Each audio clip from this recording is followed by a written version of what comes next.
Do you remember going to the park and you'll see somebody out there, they got on all of the Jordan gear, the headband, the arm sleeve, they out there doing crossover moves and whatever, and then you put them in the game and they can't hoop. They look good and flashy, but they can't ball. Yeah. That's what Yep. happens a lot of times with us as we go on this journey of building wealth or making money. Like we're in such a hurry to look flashy or show off moves, but then we get in the game and we don't know how to execute. And so I Right. would rather build my foundation. Like I have another client, I've been working with her for 2 years, and she just got her last approval today for her funding. She's over 150 something thousand in credit right now. And, but it took her 2 years almost to get in position. Yeah.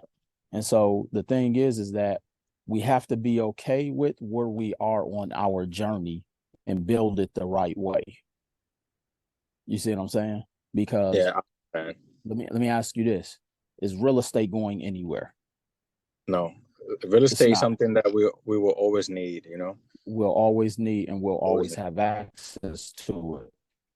I tell people the thing we want to focus on is making sure that we are in position when the opportunity presents itself. That's what I want your focus to be.